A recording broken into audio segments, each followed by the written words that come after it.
awamu ya kwanza ambayo ni mdahalo. Mada ya leo iliweza kutangazwa jana, kati ya Kristo na Paulo, ni nani ndiye mtume wa Mwenyezi Mungu? Kati ya Kristo na Paulo, hiyo ndio tunataka kusikia leo. Kati ya Kristo na Paulo, ni nani ndiye mtume wa Mwenyezi Mungu? Kwa hivyo kazi yako ni kutega sikio, na ukiwa na swali pia muda wako utafika na utaweza kuuliza. Kwa hivyo wacha nialike mwalimu profesa aje kwa ajili ya dua, alafu tuanze moja kwa moja. Tunapomngoja pia mwalimu wetu Onyango ambaye anakuja sasa hivi. Karibu kwa dua. Naam, assalamu alaykum wa rahmatullahi wa barakatuh. Kwa wale ambao hawajapata neema ya kuwa Waislamu, amani ya Mwenyezi Mungu iwe pamoja nanyi. Nimesimama kwa ajili ya dua. Al-Fatiha. Bismillahir Rahmanir Rahim. Alhamdulillahi Rabbil Alamin. Ar-Rahmanir Rahim. Maliki Yawmiddin. Iyyaka na'budu wa iyyaka nasta'in.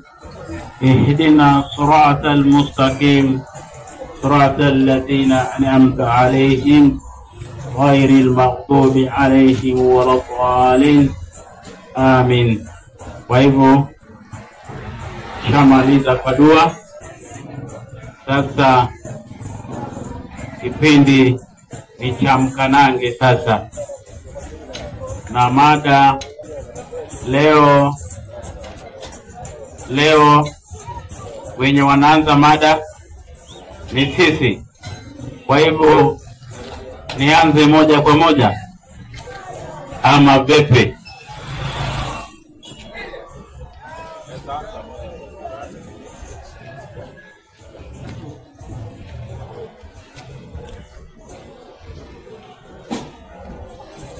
Moja kwa moja ama vipi bana?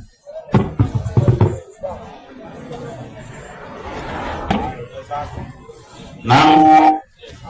Haya, mwalimu,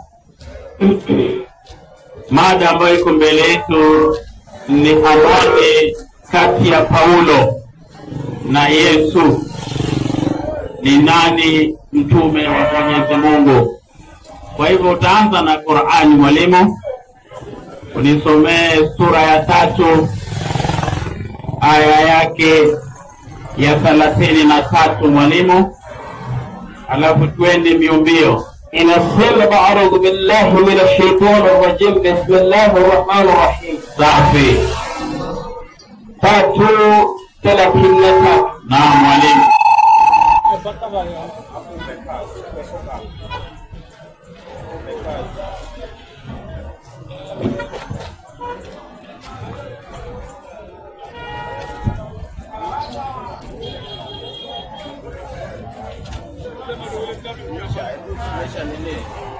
Muda utaanza umepoa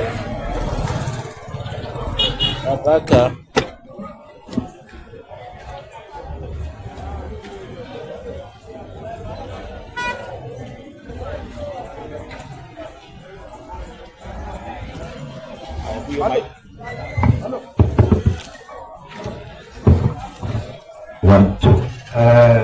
hapo sawa kabisa. 1 2. Haya, karibu. Aya safi mwalimu. Aya 3:33 mwalimu inasemaje? Inasema a'udhu billahi minash shaitanir rajim. Bismillahir rahmanir rahim. Safi. Hakika Mwenyezi Mungu alimteua Adam na Nuh. Kwanza Qur'ani Mwenyezi Mungu anatuambia kwa hakika, yani hii ni jambo ambalo halina shaka. Mwenyezi Mungu alimteua Adam, vile vile akamteua Nuhu na ukoo wa Ibrahimu, na vile vile akateua ukoo wa Ibrahimu. na ukoo wa Imran juu ya walimwengu wote. Na vile vile kuna ukoo mwingine ambaye inaitwa ni ukoo wa Imran. Mwenyezi Mungu aliwachagua juu ya ulimwengu wote, ni wazao wao kwa wao. Hawa ni kizazi cha wao kwa wao. Na Mwenyezi Mungu ni mwenye kusikia na mwenye kujua. Na Mwenyezi Mungu ni mwenye kusikia na mwenye kujua. Kwa hivyo hii aya Mwenyezi Mungu ameanza na Adam. Na Adam ndio mwanadamu wa kwanza. Mwenyezi Mungu alipotoka kwa Adam akakuja kwa Nuhu ambao ni Noa. Baada ya kutoka kwa Noa, Mwenyezi Mungu akaenda kwa Ibrahimu. Ibrahimu ndio baba wa imani. Baada ya Mwenyezi Mungu kutoka kwa Ibrahimu akaja kwa mtu ambaye anaitwa Imran. Kwa hivyo Mungu anasema hawa ni ukoo wa wao kwa wao. Kwa hivyo katika ukoo huu ambao umetajwa ndio mitume wanatoka ndani. Hebu mwalimu nenda tanidi yake. Inasema kama Mwenyezi Mungu alivyomteua Muhammad afikishe ujumbe wake, kama vile Mwenyezi Mungu ameteua Muhammad ili afikishe ujumbe wake, na akajalia kumfuata Muhammad ni njia ya kufikia mapenzi ya Mwenyezi Mungu. Na mtu yote mwenye atajaliwa kufuata Muhammad, hiyo atafikia njia ya kufikia mapenzi ya Mwenyezi Mungu na kupata maghfira na rehema yake, na kupata msamaha na rehema ya Mwenyezi Mungu. Kadhalika ametaja Mwenyezi Mungu kwa yeye alimteua Adam. Tena Mwenyezi Mungu akataja katika hii aya ya kwamba alimteua Adam na akamjalia ni katika wateule wa walimwengu. Na Adam akajaliwa kuwa ni miongoni mwa wateule katika walimwengu. Yeye alimteua Noa kwa ujumbe. Tena Mwenyezi Mungu akamteua Noa kufikisha ujumbe. Na akamteua Ibrahimu na ukoo wake. Tena Mwenyezi Mungu akaja akateua Ibrahimu na ukoo wake. Nao ni Ismail na Ishaq. Nao ni Ismaili na Isaka ni ukoo wa Ibrahimu. Na manabii wengine kutokana na wao na wana wao hao. Na manabii wengine amewachagua kutoka kwa hao watu ambao wametajwa. Miongoni mwao ni Musa alayhi salam. Yaani Musa alayhi salamu Mwenyezi Mungu amemchagua, amemteua, akawakhtari ukoo wa Imran. Na tena akaja akataja ukoo wa Imrani. Na miongoni mwao akamkhtari Isa na mama yake. Na miongoni mwao pia akamchagua Isa, na Isa katajwa pamoja na mama yake, yani Yesu. Na alimfanya Isa awe ni mtume kwa wana wa Israeli. Mwenyezi Mungu alimfanya Isa au Yesu awe ni mtume kwa wana wa Israeli. Na Mariamu akamfanya awe ni mama wa Isa bila ya baba. Na Mariamu akamfanya awe ni mama ya Yesu bila baba. Kwa hivyo hapo tumepata kwamba Yesu amechaguliwa. Qur'ani nasema Yesu amechaguliwa kuwa mtume, na alichaguliwa kuwa mtume kwa wana wa Israeli. Na mama yake pia amepandishwa cheo, na cheo hicho Mwenyezi Mungu anasema alimzaa Yesu bila nani? Bila baba. Kwa hivyo hiyo ndio anwani ambao ya mkutano wetu leo. Na tayari mimi naona tayari mada, kama ni kumaliza mada imeshaisha, kwa sababu hapa Qur'ani imeweka wazi ya kwamba alimteua Isa ambao ni Yesu, ambao Yesu mwenyewe ndio tunamzungumzia leo. Hebu tuangalie mwalimu. Kitabu ni cha Mathayo 1:1, tusikie. Ukoo wa Yesu Kristo. Ukoo wa Yesu Kristo. Acha nifike waseme nimeongeza au kupunguza. Na mwalimu, kitabu cha ukoo wa Yesu Kristo. Kitabu ni cha ukoo wa Yesu Kristo, mwana wa Daudi, mwana wa Ibrahimu. Tulia mwalimu. Kwa hivyo hapa imetajwa ukoo. Ina maana ili mtu apewe utume, ili mtu achaguliwe kuwa mtume, mpaka huyu mtu awe na ukoo yenye anatoka ndani. Kwa sababu hakuna vile unaweza ukachaguliwa uwe mtume wa kuongoza watu duniani ila hali ukoo wako haijulikani. Kwa hivyo mtaomba tu walimu wa Kikristo watakapokuja hapa wanitajie kwamba huyu Paulo anatoka katika ukoo gani? Anatoka katika ukoo gani? Kwa sababu ukoo wa Yesu umetajwa. Kwa kuwa ukoo wa Yesu umetajwa na Yesu kachaguliwa kwa mtume, Mwenyezi Mungu anasemaje ama Biblia inaendelea kusemaje? Kitabu ni cha Malaki. Malaki ngapi? Malaki 3:1 mwalimu. 3:1 kitabu cha Malaki kinasema, angalieni na mtuma mjumbe wangu. Mwenyezi Mungu katika kitabu cha Malaki anasema kwamba angalieni na mtuma mjumbe wangu, naye atatengeza njia mbele yangu. Naye atakapotumwa ama atakapochaguliwa atatengeneza njia ya Mwenyezi Mungu. Naye Bwana mnayemtafuta atalijalia hekalu lake ghafla. Na Mwenyezi Mungu ataijalia hekalu lake ghafla. Naam, yule mjumbe wa agano mnayemfurahia. Na huyu mjumbe ama mtume ni mtume ambao ni wa agano, ambao huyu mtume mtamfurahia. Angalieni anakuja, angalieni anakuja, asema Bwana, Bwana wa majeshi. Lakini ni nani atakayestahimili siku ya kuja kwake? Tulia. Kwa hivyo huyu anatajwa, na hapo anasema ni nani atastahimili siku ya kukuja kwake. Kwa hivyo hapa kuna mjumbe ametajwa. Hebu mwalimu, nenda kwa Mika 2:5 mwalimu. Mika 2:5. Kwa sababu hii ni utabiri mwalimu. Mika ngapi? Mika 2:5 mwalimu. Mika 2:5. Mika 2:5 mwalimu. Inasema kwa hiyo hutakuwa na mtu atakayeitupa kwamba utakuwa katika mkutano wa Bwana. Mika 2:5 mwalimu. Nasoma Mika ngapi mwalimu? 2:5. Kwa hiyo hutakuwa na mtu 5:2 mwalimu. 5:2.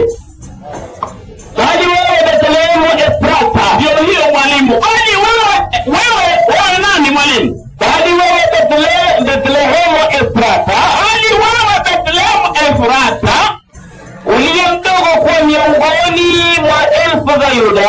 Uliye miongoni mwa wadogo kwa elfu ya Yuda. Kutoka kwako wewe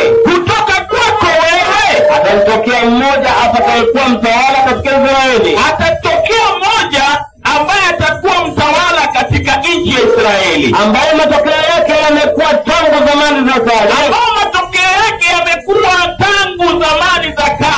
Tangu milele. Kwa hivyo huyo ametajwa. Ina maana tukitaka utabiri wa Yesu tunampata. Alianza kutabiriwa kitambo. Hebu tuangalie Yesu mwenyewe wakati alipokuja alisema nini?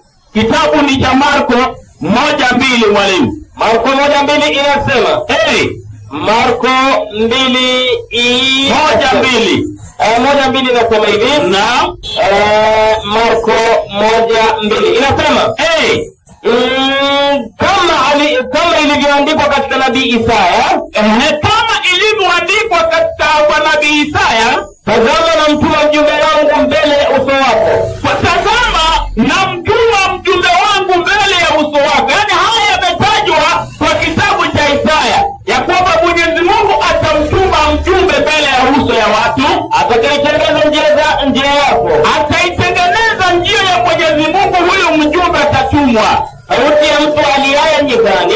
Sauti ya mtu aliye nyikani. Itengenezeni njia ya Bwana. Itengenezeni njia ya Bwana. Yanyosheni mapito yake. Yanyosheni mapito yake. Yohana alitokea akibatiza nyikani. Tulia mwalimu. Kwa hivyo hii tumeshapata habari hii. Ilinenwa katika zama za Isaya ya kwamba kuna mjumbe ambao Mwenyezi Mungu atamtuma, na huyu mjumbe atatengeneza njia za Mwenyezi Mungu, na ni sauti ya mtu aliye nyikani. Hii tumepata mwalimu. Hebu tuendelee tuangalie. Biblia inaendelea kutuambia nini? Luka 7:27 mwalimu. Luka 7:27. 7:27 inasema. Inasemaje? Luka 7:27 inasema hivi. Naam. Huyo ndiye aliandikiwa haya. Huyo ndiye aliandikiwa haya. Tazama na mtuma mjumbe wangu mbele ya uso wako. Na mtuma mjumbe wangu uso wako, atakayetengeneza njia yako mbele yako, atakayetengeneza njia yangu mbele yako.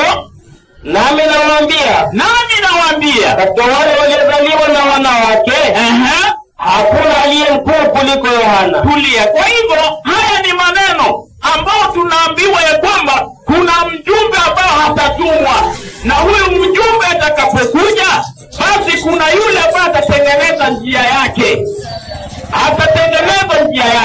Hebu tuangalie, je, huyo mjumbe alipatikana ama bado tumtafute mwalimu? Kitabu ni cha Yohana 1:23 mwalimu. Yohana 1:23 inasema, Yohana 1:23. Na inasema hivi, 23, akasema mimi ni sauti ya mtu aliye nyikani. Yohana alipokuja akasema yeye ni sauti ya mtu aliye nyikani. Nyosheni njia ya Bwana. Kwa hivyo nyosheni njia ya Bwana, kama vile alivyonena nabii Isaya. Kama vile tumepata Isaya alivyosema haya maneno. Nao wale waliotumwa walikuwa wametoka kwa Mafarisayo, wakamuuliza wakamwambia, mbona basi wabatiza ikiwa wewe si Kristo? Tulia. Kwa hivyo kuna Kristo ambaye anangojewa atakuja. Wanauliza Yohana, mbona wewe wabatiza kama wewe si Kristo?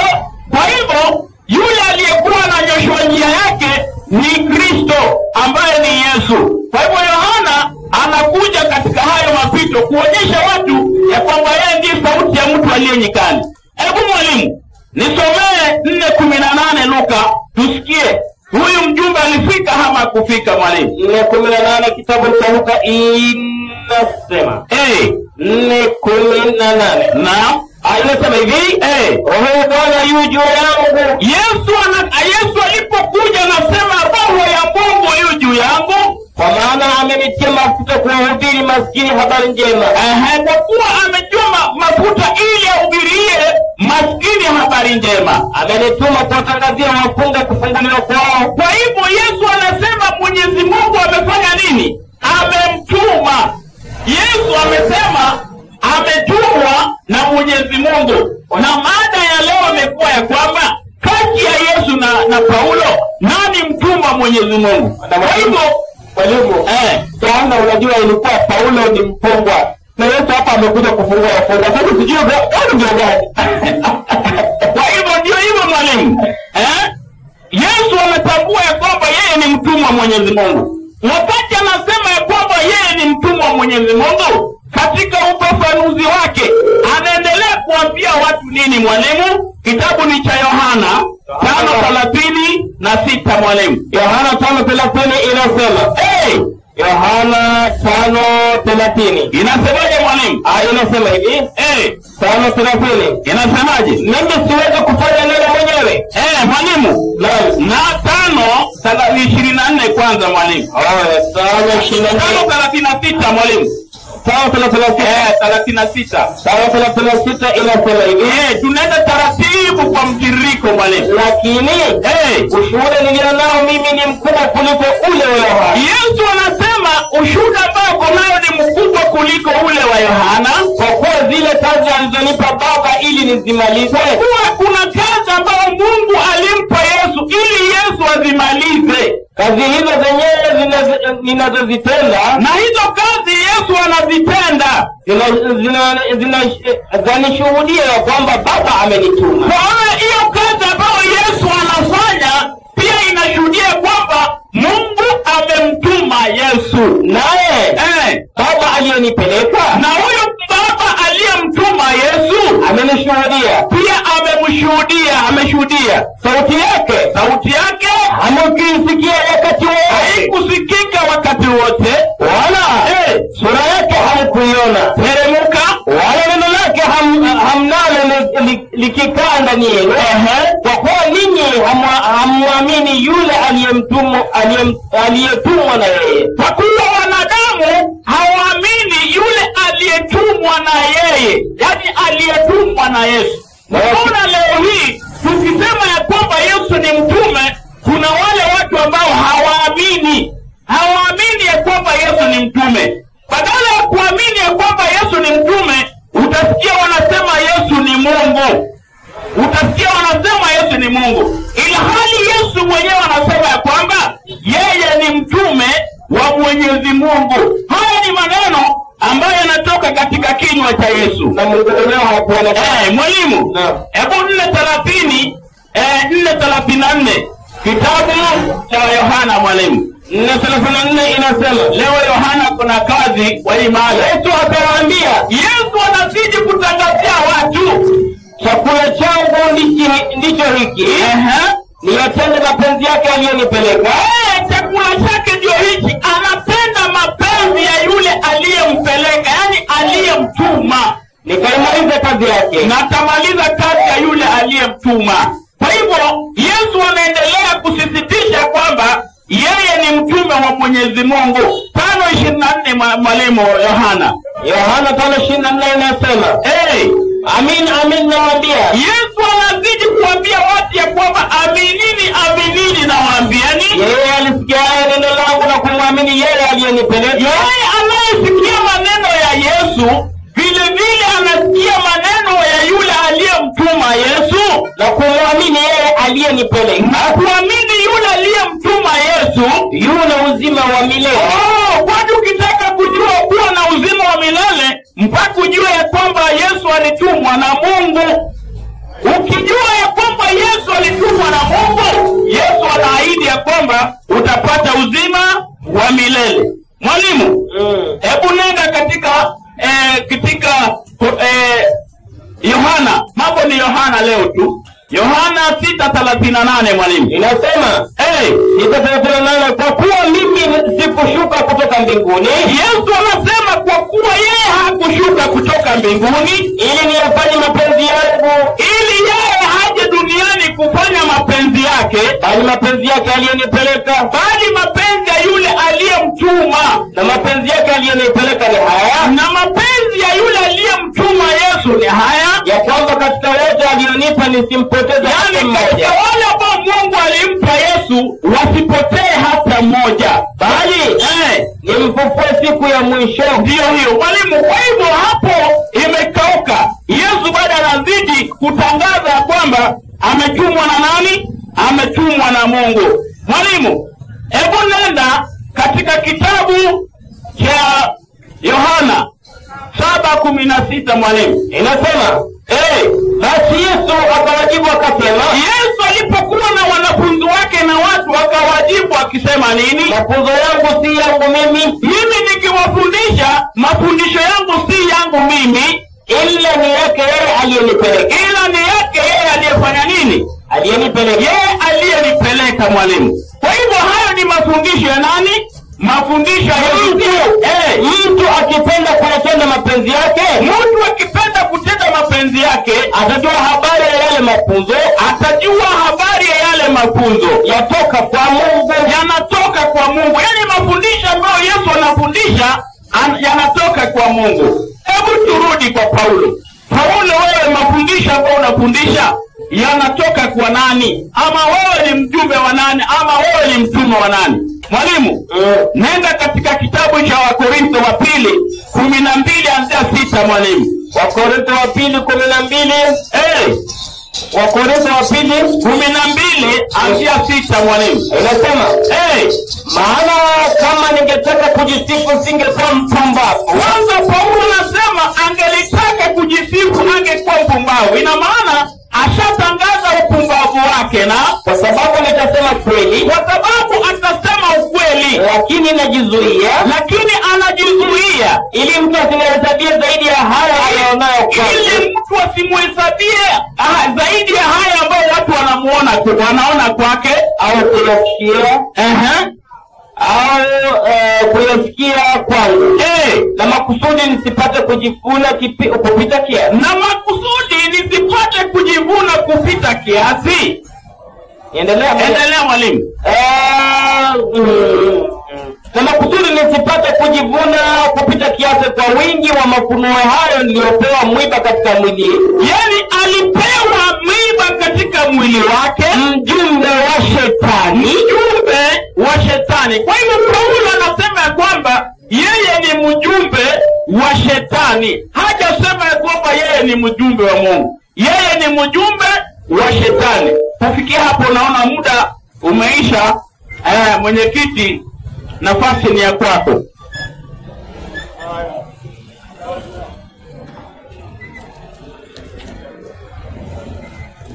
Haya, asante. Tunaenda vizuri. Mwalimu wa Kiislamu ametumia dakika zake 20. Mada ya leo ni kati ya Kristo na Paulo, ni nani ndiyo mtume wa Mwenyezi Mungu? Hiyo ndio mada ambayo ilichaguliwa, na mwalimu amejaribu kuonyesha vile Kristo ni mtume na Paulo si mtume wa Mwenyezi Mungu. Sasa wacha nialike mwalimu wa Kristo naye aje kuchunguza maneno haya. Je, yalivyosemwa hivyo ndio yalivyo? Karibu mwalimu Fredrick Onyango, dakika 20 uweze kuambia watu kati ya Kristo na Paulo. Kati ya Kristo na Paulo. Karibu. Haya, 1 2, sawa kabisa. Kwanza tunashukuru sana kwa ajili ya somo la leo, na mwalimu alitangulia leo, ningependa nimpongeze sana, maana amechukua muda mrefu kutufundisha habari za Yesu, kwamba maneno anayozungumza ni ya uzima, na akatoa maandiko mengi. Nimeanukuu sana, japokuwa sijaandika, lakini nimeanukuu mahali fulani yako kwenye memory. Semaji? Naam. Kwa mfano amesema hivi, hebu nipatie Yohana 7:16, miongoni mwa andiko ambalo ametoa. Soma hii usikie. Yohana 7:16. Yaani alipofundisha habari za Yesu nimefurahi, na kama ni hivyo basi imebaki hatua moja tu, anaingia kwa maji. Soma hiyo kwanza. Inasema, basi Yesu akawajibu akasema, Yesu alijibu akasema, mafunzo yangu si yangu mimi, bali ila ni yake yeye aliyenipeleka. Unaona, Yesu alisema mafundisho yake sio yake, ni yeye aliyempeleka. Kwa hiyo ukiona Yesu anafundisha kitu mahali, ina maana ile jambo liko anafundisha, ukikataa kusikia upate uzima. Hebu soma Yohana 5:24, mwalimu, sikiza habari hapo tena. Yohana 5:24. Haya maneno mazuri, tutaangalia maneno Yesu alifundisha ambao wanakataa wasipate uzima. Twende. Amina nawaambia, yeye alisikia neno langu na kumwamini yeye aliyenipeleka, yuna uzima wa milele. Hili andiko pia ametoa. Yaani ukisikia maneno ya Yesu basi utapata uzima. Lakini ukikataa mafundisho ya Yesu hutapata nini? Uzima. Sasa wacha tuende kwa fundisho moja la Yesu ambalo ukikataa upate uzima. Yeye mwenyewe amefundisha sema nini? Mwalimu huko? Marko 10:39, soma hiyo kwanza. Nasema 39. Wakamwambia, twaweza. Safi. Yesu aliwaambia, kikombe ninywacho mimi mtakinywea, halafu na ubatizo nibatizwao mimi mtabatizwa. Yesu akafundisha msemaji. Naam. Na tunaomba mafundisho ya Yesu si yake, ni ya nani? Ya Mungu. Na ukikataa upate uzima. Kwa mafundisho ya Mungu nasema wanadamu wanafaa kufanyaje? Kubatizwa. Sawa Naam. Hiyo ni point ya kwanza. Utatie Marko 16:15-16. Yeye mwenyewe amefundisha. Twende. Marko 16:15-16. Kwa hiyo ukikataa mafundisho ya Yesu, sinari jehanamu, bali inasiha. Soma gani? Twende. Akawaambia, enendeni ulimwenguni mote, mkaihubiri Injili kwa kila kiumbe. Safi. Aaminiye na kubatizwa. Kwanza Yesu anasema mafundisho yake yanafaa uamini, alafu ubatizwe. Twende. Ataokoka. Asiamini atahukumiwa. Kumbe kulingana na mafundisho yake msemaji. Naam. Inafaa watu kwanza waamini Injili. Jambo la pili wabatizwe. Kwa hiyo ukirudi akagumi tuambie nyinyi mnabatizwa. Maana mafundisho vizuri, mafundisho ya Yesu ni ya Mungu. Kama mbatizo msemaji tayari ushajikatia kitu kulingana na Yesu. Kule sokoni. Sio kula chips.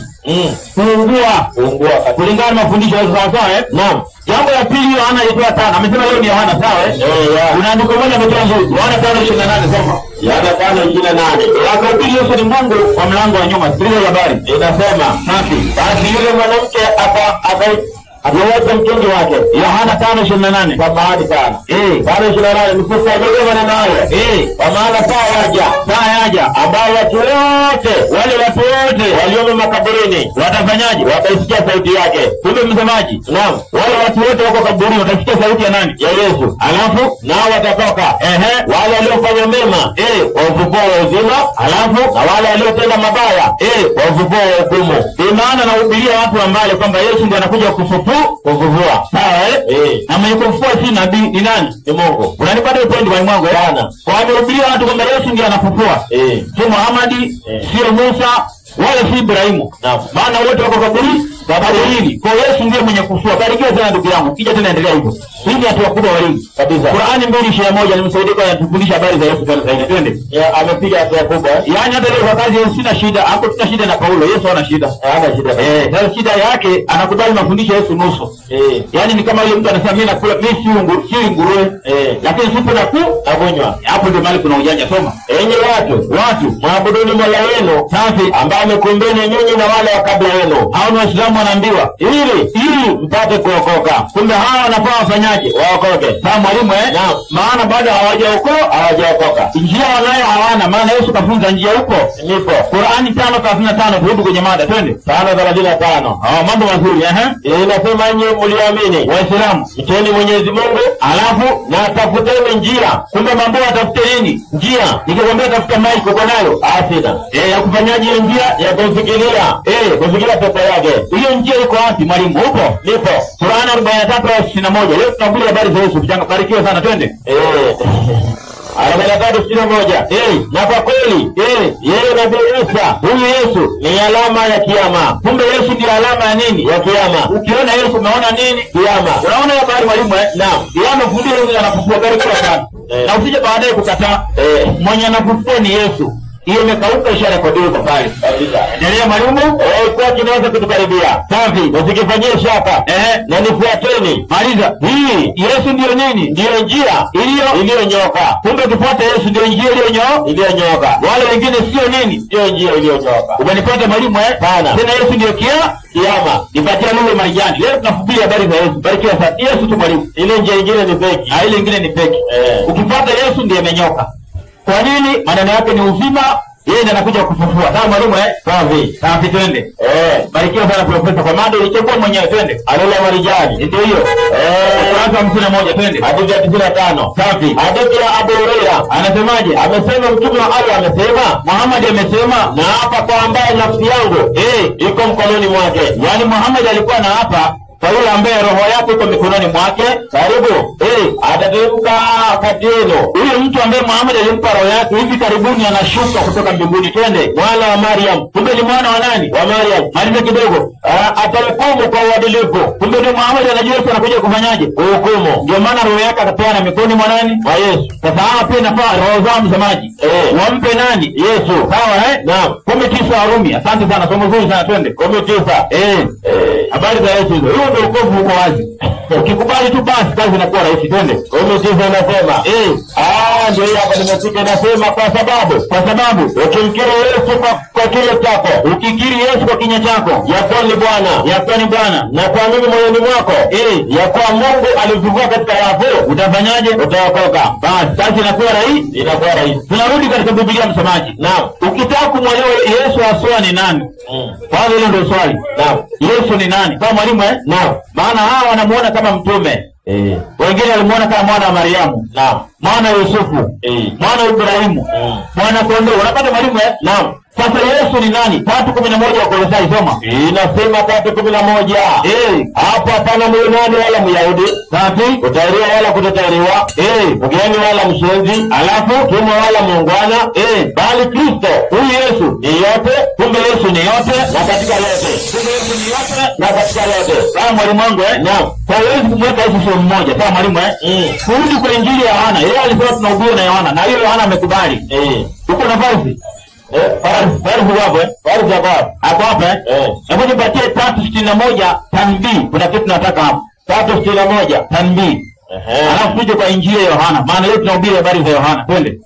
3:61. Yao na shida tuna Paulo twende. Inasema sasa 3:61. Tanbii. Sasa ilivyokuwa hoja zote zimebainishwa dhahiri shahiri. Na hao Wakristo na Wayahudi hawataki tu kuamini.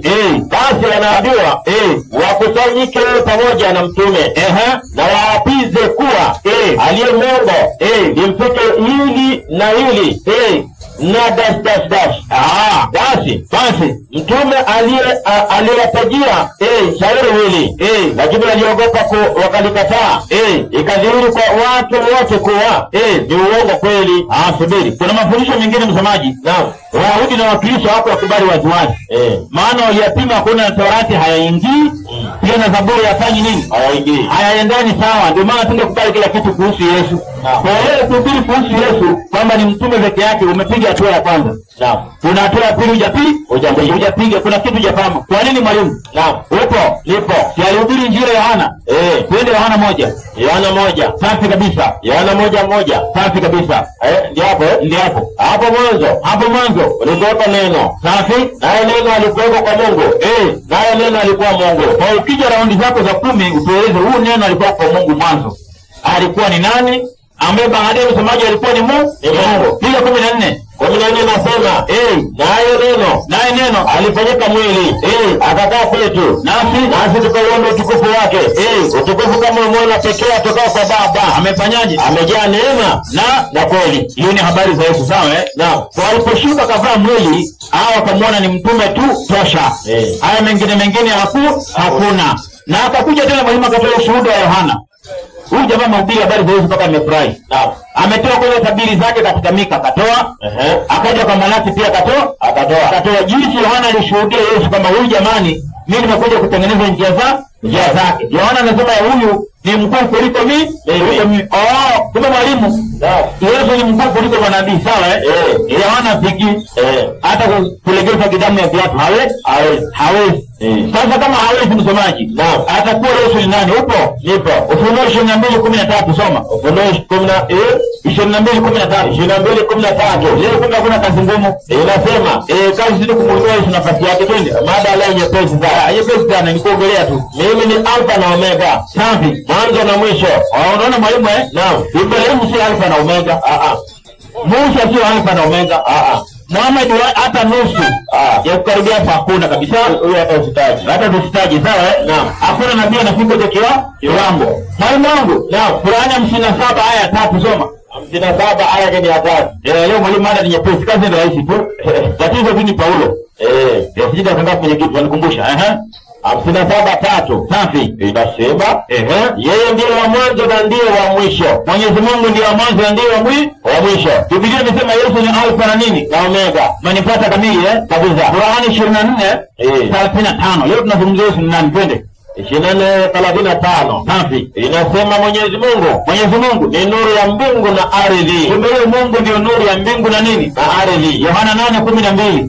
Yohana 8:12. Safi kabisa. Yesu akawaambia tena akasema mimi ndimi nuru ya ulimwengu. Yesu ndio nuru ya nini? Ya ulimwengu. Na Mwenyezi Mungu Qur'ani imesema ni nuru ya nini? Ya ulimwengu. Sawa Naam. Yesu pia ni nuru ya ulimwengu. Imekauka mwalimu wangu kabisa. Tunarudi tena mwalimu wangu. Naam. Tuangalie maana Yesu hata hakuna shida sana. Kazi ni kwa Paulo. Nipo. Ipatiwa Wakorintho wa pili. Wakorintho ni wa pili. Yeye aliyotoa 12:7. Wakorintho wa pili 12:7. Aelewi hapa. Inasema hivi. Safi.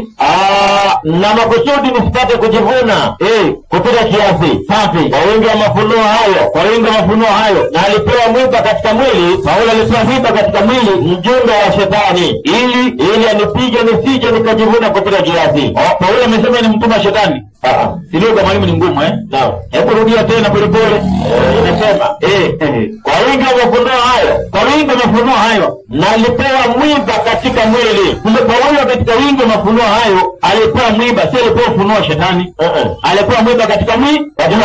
Twende, mjumbe wa shetani, ili anipige. Kumbe mjumbe wa shetani kazi yake ni kumfanyaje Paulo? Kumpiga Paulo. Sawa Kumbe haelewani na nani? Haelewani na Paulo. Turudi aje tuongelee msomaji kama shetani na Paulo wanaelewa? Wanaelewa. Nipo. Msomaji wa kwanza. Wathesalonike wa kwanza 2:18 soma. Mwalimu 2:18. Safi. Inasema kwa hiyo ulitaka kuja kwenu. Naam. Naam, mimi Paulo. Mara ya kwanza na mara ya pili. Na shetani akatuzuia. Kumbe shetani hampendi nani? Hampendi Paulo. Sawa Naam. Ndio maana alipinga kazi yake. Tunarudi mwalimu katika Biblia. Naam. Na Paulo tumemzungumzia jana. Hii mada alileta ripoti sio alikuwa hajatosheka kama ilikuwaje. Sikuelewa.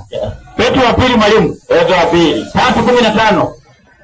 Petro wa pili 3:15. 3:15 inasema ndio yafananye sabuni uvumilivu wa Bwana wetu kwani wokovu. Alafu kama vile na ndugu yetu mpenzi Paulo alivyowaandikia kwa hekima aliyopewa. Petro ni mwanafunzi wa nani? Wa Yesu. Sawa kama mwalimu Petro mwanafunzi wa Yesu. Naam. Yesu alimkubali Petro.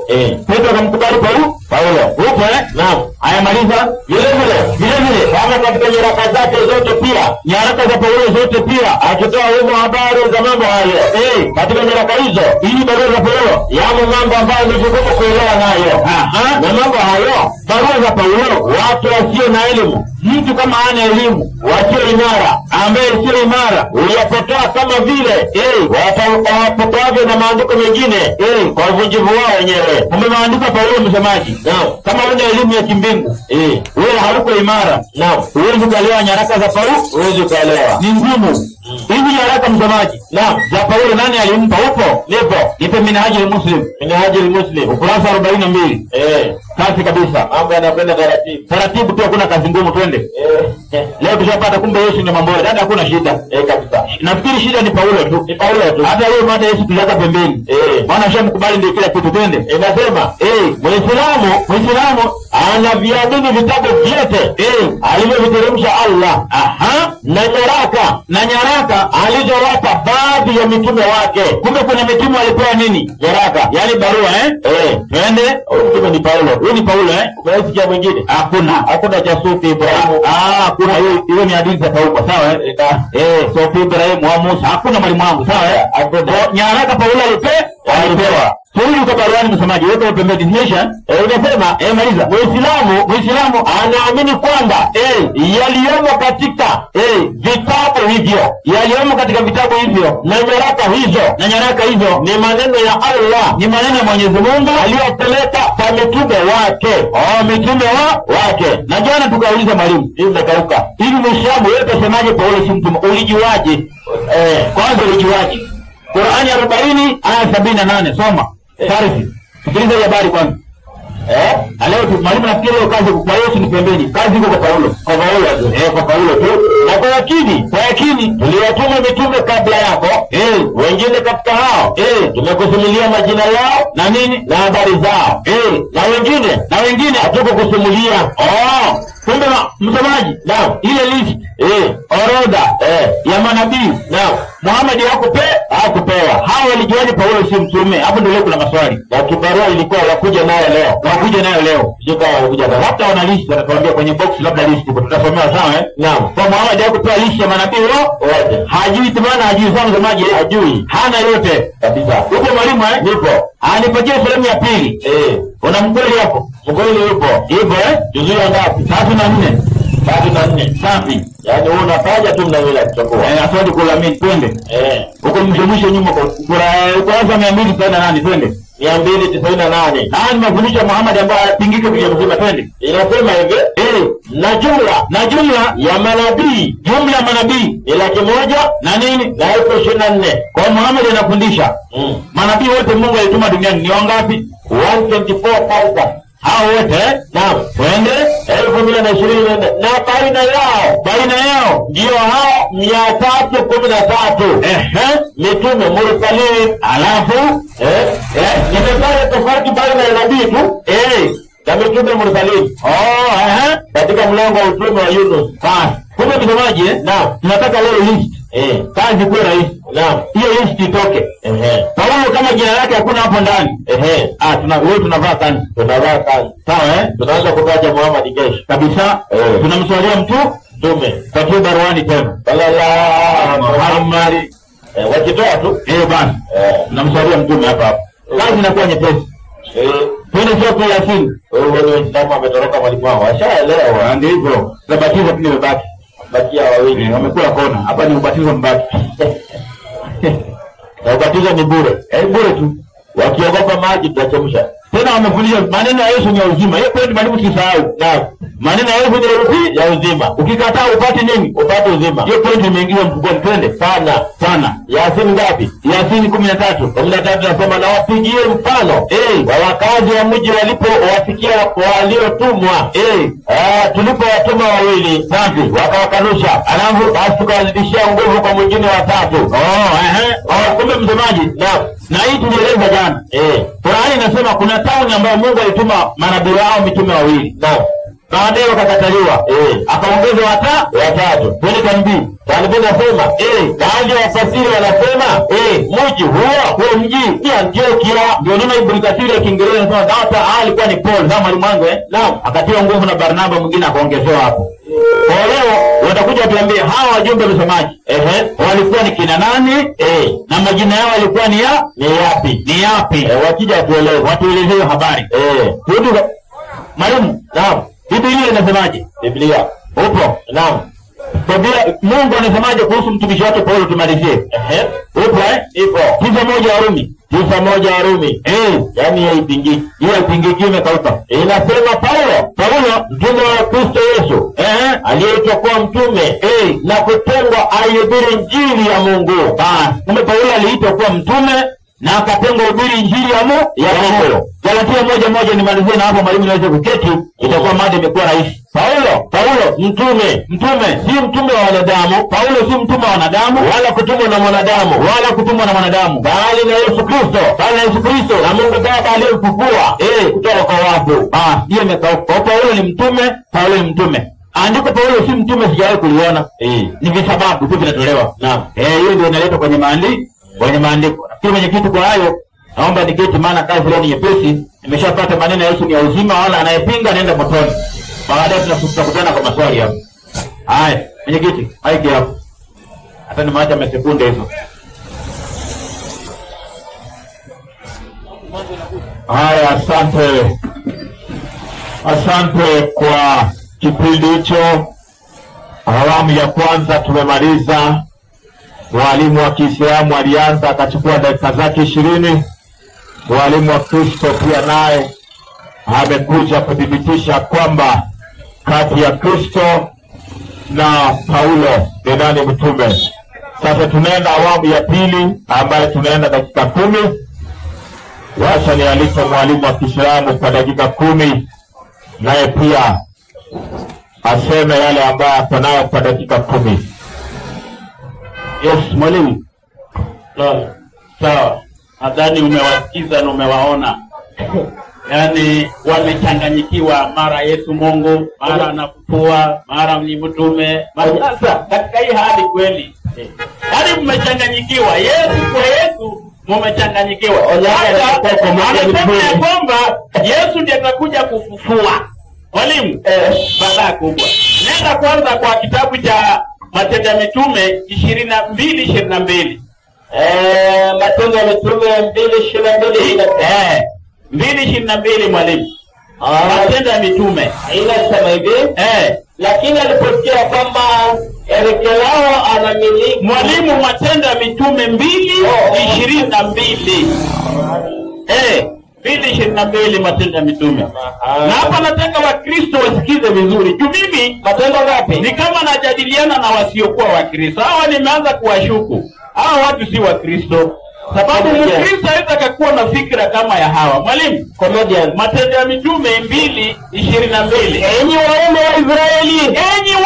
wa Israeli, sikilizeni maneno haya. Sikilizeni maneno haya. Yesu wa Nazareti. Kwanza Yesu ni wa Nazareti. Mtu kama pili Yesu ni mtu aliyedhihirishwa. Mnatangaza kwamba Yesu ni Mungu, lakini Yesu mwenyewe ni mtu aliyedhihirishwa. Endelea mwalimu. Mtu aliyedhihirishwa kwenu na Mungu. Bwana amedhihirishwa kwa watu na Mungu. Sasa hapa kuna Yesu, hapa kuna Mungu. Hata sijui najadili na watu wa Isaiah gani hapa. Comedian mwalimu. Yani hamuna kazi jameni. Yesu ni mtu ambaye amedhihirishwa kwa watu na Mungu. Hapa kuna Yesu mtu na kuna Mungu. Mtaelewa lini nyinyi wa Kristo? hapa nyinyi wa Sabato. Hii mtaelewa. Ninaendelea mwalimu, usifunike.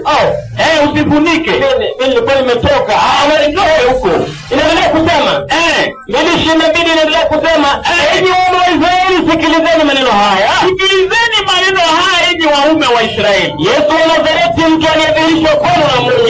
Yesu mtu wa Nazareti aliyedhihirishwa kwenu na Mungu. Kwa miujiza na ajabu na ishara. Alidhihirishwa kwa miujiza na ajabu na ishara. Na ambayo Mungu alizifanya kwa mkono wake. Mungu alizifanya kwa mkono wa Yesu. Kama ninyi wenyewe mnavyojua. Kama ninyi wenyewe mnajijua. Mtu huyu Yesu alipokelewa kwa shauri la Mungu lililokusudiwa. Alipokelewa kwa shauri la Mungu lililokusudiwa. Na kwa kujua kwake. Na kukuja kwake mwalimu. Na kwa kujua kwake. Kwa kujua kwake. Tangu zamani. Ninyi mkamsulubisha kwa mikono ya watu wabaya. Yaani Mungu wa Sabato akasulubishwa kwa mikono ya watu wabaya. Huyo Mungu wa Sabato aliyesulubiwa kwa mikono ya wabaya akauawa. Mkamuua. Akauawa. Ambaye Mungu alimfufua. Hii ni maneno yenu na kitabu chenu. Sasa nyinyi mnadanganya watu kwamba Yesu anafufuka. Na kwa anafufua. Na kwa imani yenu mnakubali kwamba Yesu alikufa. Sasa nani alimfufua kama yeye ndio mwenye kufufua? Na nani alimfisha? Kama yeye ni kila ndani ya kila kitu. Mwalimu, huko nimesafisha. Amesema kwamba tumemkubali Yesu, sasa sisi tubatizwe. Hizi ni mambo ya ajabu. Mwalimu, Mathayo 3:6 mwalimu. 3:6 inasema, naye akawabatiza katika mto wa Yordani. Yohana akabatiza watu katika mto wa Jordan. Huko akiziungama dhambi zao. Yaani kubatizwa ni kuungama dhambi. Sisi bado bwana. Kubatizwa ni kuungamana dhambi.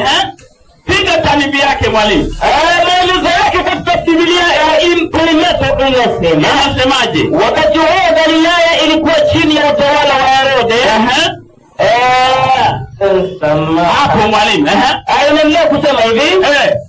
Ibada ya kutosha mwili majini. Ibada ya kutosha mwili majini. Ukiona mtu anaingizwa majini ni mfano wa utakaso au kujitengeneza upya.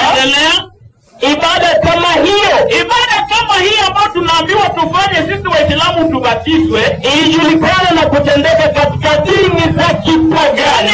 Dini wapagani ndio walikuwa wanabatiza watu. Na dini ya Kiyahudi. Na tena Wayahudi. Sisi si wapagani na sisi si Wayahudi. Hiyo imekufa kifo cha baadaye. Mwalimu, nenda kwa African Bible mwalimu. African Bible.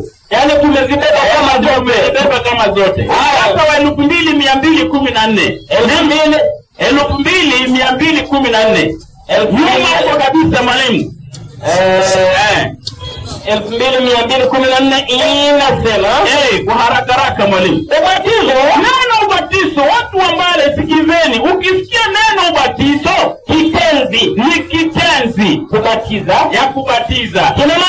Kinamaanisha kuchovya, kwa kurudia. Mwalimu, wewe unachovya sahani kwa nini ukirudia? Yaani ni kumaanisha tende lazima leo mimi nalibatiza patia. Endelea mwalimu.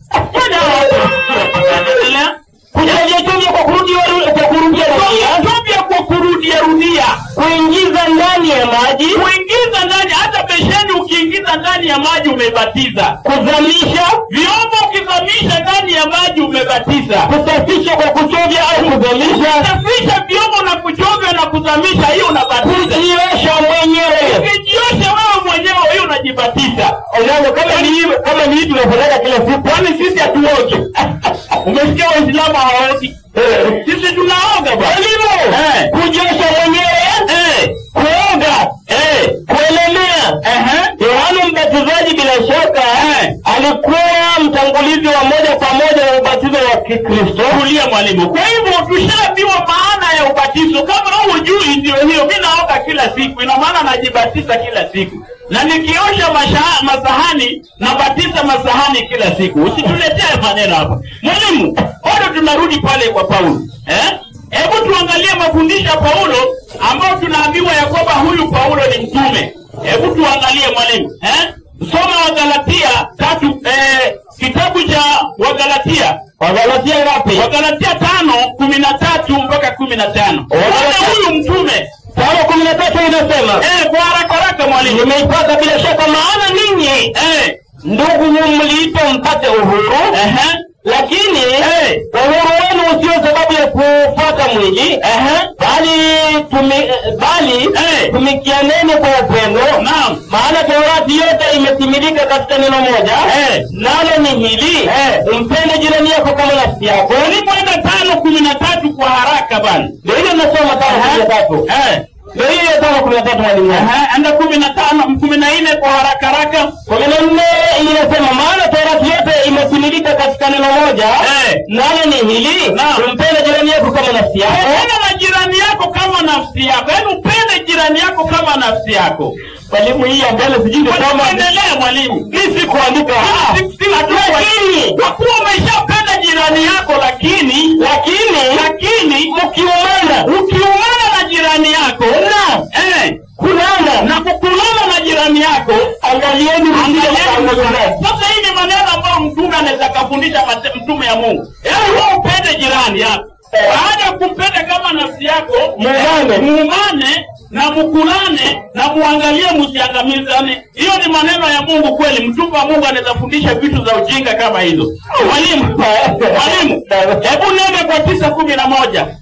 Wakorintho wa kwanza 9:11. Wakorintho wa kwanza 9:11. Ndio. Inasema hivi. 9:11 Wakorintho wa kwanza inakataa Paulo si mtume. Ikiwa sisi tuliwapandia ninyi vitu vya roho. Paulo anasema ikiwa amepandia watu vitu za roho, za rohoni, ni neno kubwa tukivuna vitu vyenu vya mwili. Ni neno kubwa tukivuna vitu vyenu vya mwili. Sasa wewe ukija hapa Onyango, utuambie vitu za roho ambazo zimeshapandwa kwa wanadada. Na hii vitu vya mwili wakivuna ni neno mbaya. Yaani namaanisha wakati wa baada ya kufundisha watu maneno ya Mungu, sasa vuna ya mwili wake. Hiyo ni elimu gani hiyo? Ni nini hiyo? Mwalimu, endelea. Kitabu ni cha Wakorintho wa kwanza. Wakorintho wa kwanza 11:8 mwalimu. Inasema wa pili 11:8. Wa pili 11:8 inasema, na niwanyang'anya makanisa mengine mali yao. Yaani Paulo alikuwa mwizi, amenyang'anya wa makanisa mali zao. Alafu unasema ni mtume ananyang'anya mtu mwizi. Endelea. Hiyo ni maneno yake. Nikitoa posho langu ili wahudumie ni. Ananyang'anya watu mali yao akitoa posho lake. Hizi ndio sababu tunakataa kwamba Paulo sio mtume. Mwalimu, naona dakika imeisha. Bado narudi huko. Mimi hata sipotezi muda. Haya, tunazidi kusikiza habari hizo, na naamini ya kwamba Wakristo mnasikiza pia. Wacha nimwalike mwalimu wa Kikristo kwa dakika 10, yeye pia naye achunguze maneno hii ya profesa ni ya kweli ama ni porojo tu. Hebu karibu kwa dakika 10, mwalimu Onyango. Haya, asante. Msomaji. Nipo. Haya, kwanza ndugu yetu aliyetoka uwanjani, Waswahili wanasema ukiwa muongo sio msaulifu. Naam. Alitoa mada mwenyewe akasema Yesu akafufua, alitoa Yohana 5. Na yeye mwenyewe alitoa. Naam. Aliporudi raundi ya pili akajisahau, akaja kupinga kile alifundisha. Yaani kwamba hoja uchunga kile unafundisha uangalie sana. Akasema maneno ya Yesu ni uzima. Baadaye amekuja kusahau kwanza kuyakanusha. Naam. Kwamba Yesu ni mtu, sawa Naam. Lakini kwanza msomaji. Naam. Kule alikolala sana ni sehemu ya Paulo ndio ana shida. Nipo. Na akatoa andiko la Wagalatia 5, sawa Naam. Alianzia 14 mpaka 15, lakini mkiumana na kulana. Kule kuumana ndio hajui tafsiri yake ni nini. Naam. Labda vile anafikiria hajajua Ni kama Qur'an inatoa hadithi za kuna watu ambao wanakula nyama za watu. Hizo nyama za ulimi zina maana. Sawa mwalimu Tamfundisha lugha maana lugha na msungu nipo. Kwa mfano Qur'an 17:80 soma hiyo. Ndio hiyo. 17:80. Mwalimu kuonea mbaya. Soma. 17:80. Lazima leo balagha vitabu leo na uzungumzia ni gani twende. Inasema nasema katika kuomba dua kwako nini? Mola wangu wewe cheka walimu. Mola wangu niingize mwingizo mwema. Hata unasemaje? Nasema katika kuomba dua kwako Mola wangu wewe Muhammad niingize mwingizo mwema. Kwa sababu tusaidie mtume gani afundisha mwingizo na huyu mwingizo ni upi? Na nitoe kutoa kwa tunaona ndugu zangu lazima wewe balagha inayozungumzia inalenga nini? Kama msemaje? Hata msengenyaji msemaje ni kama anamtoa jirani yake. Tuko pamoja kabisa. Ni ulimi unaozungumzia si mambo mengine ambayo unafikiria wewe. Hapo ndio Mungu anakusudia hayo, lakini yale yako ni ya pembeni. Mwalimu wangu akaja akafundisha sema wewe kila siku anabatizwa. Huyu jamaa anachekesha. Kumbe hajui maana ubatizo. Kabisa. Hebu nipo Warumi 6:3 kumsaidia kwanza. Warumi 6:3. Habari ndio hiyo. Habari msaada. Kwa hiyo alisema maneno Yesu ni uzima. Yesu mwenyewe akafundisha ubatizo. Imefika hapo sasa tumeumana wamemruka hivi sasa hivi. Soma twende. Mfahamu ya kuwa sisi sote tuliobatizwa katika Kristo Yesu tulibatizwa katika mauti yake. Basi tulizikwa pamoja naye kwa njia ya ubatizo. Kumbe ubatizo msemaji ni kama mazishi. Kuzika twende katika mauti yake. Kusudi kama Kristo alivyofufuka katika wafu kwa njia ya utukufu wa Baba. Hivyo na sisi tuenende katika upya ya uzima. Ubatizo sio swimming. Kwanza hiyo. Ubatizo maana yake hata Kigiriki ni kuzamisha ndani ya maji. Sio swimming, hiyo ni kuogelea hapo kando. Sio hiyo. Ndio maana Yesu akifundisha mwalimu, nipe Yohana Injili 3:5. Soma na hiyo. Yohana Injili 3:5 Yohana. 3:5 nasema, kwa hiyo unaomba sio ubatizo twende. Yesu akajibu, amini nakwambia, mtu asipozaliwa kwa maji na kwa roho. Kumbe inafaa mtu azaliwe kwanza kwa maji, jambo la pili na kwa roho. Pia azaliwe kwa roho safi, hawezi kuingia ufalme wa Mungu. Kwa hiyo kuna vitu viwili sawa mwalimu Kwanza inafaa azaliwe kwa maji. Jambo la pili msemaji inafaa azaliwe kwa roho. Sawa Nini maana kuzaliwa kwa roho? Maana hapo ndio najua Islam imewaacha nje. Nipo. Ezekieli 11:19 soma. Ezekieli nabii. Leo tuna kazi. Maana kazi ni Paulo twende. Ezekieli 11:19 inasema hivi. 19. Nami nitawapa moyo mmoja. Mungu atawapa moyo mmoja. Nami nitatoa roho mpya ndani yao. Nami nitaondoa moyo wa kijiwe. Kumbe ni Yesu akafundisha lazima mtu azaliwe kwa roho, na pia azaliwe kwa maji. Sawa Waislamu wanazaliwa kiroho. Nipo. Wao wanajua habari za roho. Hawajui. 17:85 Qur'ani soma. Na wanakuuliza habari ya roho. Sema Muhammad, roho ni jambo lililosikwa na Mola wangu Mwenyezi Mungu. Safi. Nanyi mkupewa katika elimu. Waislamu mkupewa katika elimu. Ujuzi. Ila kidogo kabisa. Hiyo maneno mko na kidogo kabisa twende. Nayo ni elimu ya vitu visivyohusika na roho. Kumbe hawa roho hawana. Ni wateja kabisa. Hata mtu akiwa mteja mambo ya roho ataelewa. Kwa hiyo kwanza 2:12 soma. Huwezi kuelewa ni ngumu. Yesu amesema lazima uzaliwe kwa roho, pili uzaliwe kwa maji. Si wewe upige shawa hapana ama ujisimu. Kwa nini Yesu akusimu? Mwalimu kwani Yesu alikuwa ogi? Wanafurahisha twende. 2:11.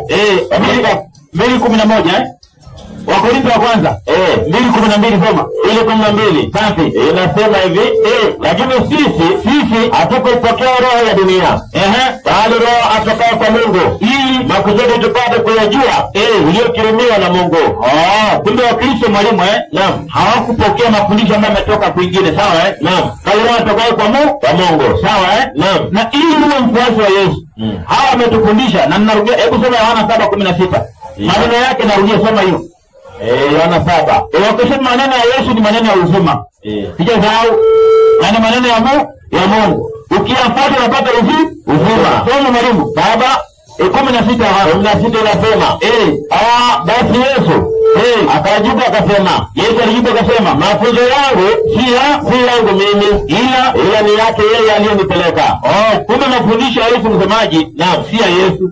Ukikataa maneno ya Yesu, umekataa maneno ya nani? Ya Mungu. Ya Mungu, sawa Naam. Tukaona Yesu ndiye ameleta ubatizo. Wakapiga kamba, wakaruka, sawa Wakasema si wewe unajua sahani, waende kuleta janja. Walikuwa wanasoma maelezo ya kitafsiri ya Kiroma, sawa Naam. Ambayo si Biblia, tafsiri pale kile kwa maelezo. Ili akakujishikia kamba ujinusuru. Maana mpamaji anazama. Tukaacha maswali mwalimu wangu hapa. Naam. Mengi sana, haujajibu hata moja. Nipo. Qur'ani 40:78 hata moja ya kugusa twende. Tuliuliza, jibu mnakataa Paulo, mmejiwaje si mtume? Hiyo ni A. B. Muhammad mwenyewe hakujua manabii wote list. Nyinyi mlitoa wapi? Uliona waligusa hapo? Hawezi. Thubutu twende. Na kwa yakini uliyatuma mitume kabla yako. Wengine katika watu wamekusimulia majina yao, alafu na habari zao. Na wengine hatakukusimulia. Kumbe wengine Muhammad hakufanyaje? Hakusimuliwa. Kwa list ya mitume wote hawana kabisa. Hiyo box imejaa. Hiyo box imejaa, haina ushahidi watatoa. Kama ushahidi hakuna msomaji. Walijiwaje Paulo si mtume hapo? Kwa maneno yale alifundisha, mlijiwaje si mtume? Sawa Naam. Hiyo ni yako tumepiga X namna hiyo. Hadi kwa Biblia mwalimu. Naam. Tuone barua zote vile zinashutushaona Petro amekubali Yesu. Paulo mwenyewe alikutana Matendo 22. Matendo 22. Aya yake ni ya 7. Soma. 22:7. Safi. Inasema hivi, nikaanguka nchi, nikasikia sauti ikiniambia, Sauli, mbona unaniudhi? Nikajibu, wewe nani Bwana? Akamwambia, mimi ni Yesu Mnazareti. Safi. Ambaye wewe unaniudhi. Sasa na wale waliokuwa pamoja nami, waliona ile nuru, lakini hawakusikia ile sauti ya yule aliyesema nami. Kumbe msomaji Yesu mwenyewe mtokea Paulo, sawa Naam. Kumwandaa kwa kazi ya utumishi. Sawa Safi. Na hii habari Uislamu uende kama ngumu usielewe. Hata usipoelewe na kwaje. Qur'ani 21 aya 7 soma. Qur'ani 21 7. Sura tunaandia. Taratibu tutende. 21 aya 7. Safi kabisa. Inasema hivi, hatukuwatuma hapa utume kabla yako. Ila wanaume wa kibinadamu. Safi. Si malaika. Tulioletea wahi. Basi waulizeni wenye kumbukumbu ya mambo ya zamani. Nani wanaambiwa? Waislamu. Twende. Ikiwa nyinyi Waislamu hamjui, kama hawajui wanafaa kufanyaje? Watuulize. Sasa hao waulizi wakazoni kulaumu, ulizeni kwanza tuwasaidie. Paulo ni mtume kivipi? Sawa mwalimu wangu Naam. Inafaa waulize. Akatoa msemaji mprimanto. Alitoa 3:6 Mathayo 3:6 Mathayo. Maelezo. Na hayo maelezo alisema ubatizo ulianzishwa na wapagani hapana. Ni vizuri tuelewe lugha. Naam. Ubatizo wapagani walikuwa wanafanya baadhi ya mambo ambayo yanafanyika kule kwenye hekalu la Mungu. Naam. Sawa mwalimu Naam. Kwa mfano ukitoa sadaka, mpagani pia anatoa. Ina maana sadaka ni haramu. Umefika? Hebu soma. Mahali alisoma. Baada ya kutosa mwili majini, ni mfano wa utakaso. Au kujitengeneza upya. Kumbe ni mfano wa utakaso. Si mfano wa ibada ya kipagani. Ni mfano wa utakaso. Twende. Ibada kama hiyo, ilijulikana na kutendeka katika dini za kipagani. Kumbe wapagani waliposikia utakaso pia wakajifundisha kwa hiyo na wakaanza kukopi. Twende. Na dini ya Kiyahudi pia ubatizo wa uongofu ingawa Yohana atumia ibada kama hiyo, ubatizo wake ni tofauti sana na ubatizo wao. Kumbe msemaji, wapagani walikuwa na ubatizo wao tofauti na wanani? Na Yohana. Sawa ni vitu mbili tofauti. Kwa mfano msemaji, hebu nipatie Yakobo 2:19. Kumbe walijua wazi Yohana anabatiza. Yesu amekuja kubatiza. Wao wakaja na ubatizo wao. Tofauti kabisa, hiyo ndio kipagani, sio wa Kristo. Inasema safi. Wewe waamini wa kuwa Mungu ni mmoja. Unafanya watenda vema. Safi. Mashetani nao waamini na kutetemeka. Kumbe shetani alipokuwa msemaji tunaamini Mungu ni mmoja, yeye pia akaamini. Na wao wamesema wanaamini Mungu ni wangapi? Ni mmoja. Wao na shetani ngoma moja. Unaona inakuwaje hapo? Kwa Ibilisi akijua hiyo habari, yeye pia anakopa. Kwenye kitu cha kiungo umefika. Sina budi kukwama hapo. Asante mwalimu wa Kikristo ametumia dakika zake 10. Sasa tunaingia awamu ya 3. Awamu ya 3 ni awamu ya maswali.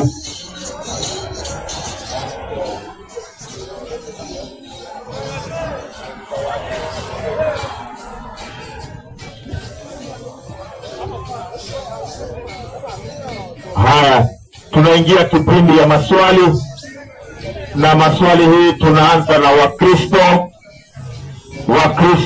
Tunaanza na Wakristo. Kuna Mkristo yeyote ambaye ako na swali ya kuwauliza Waislamu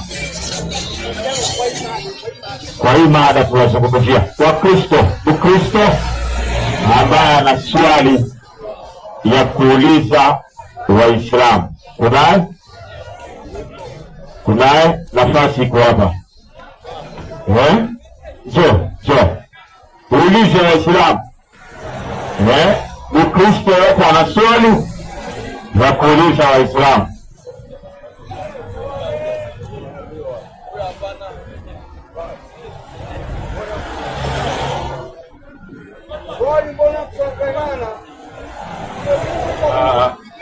Ningependa kuuliza swali moja tu.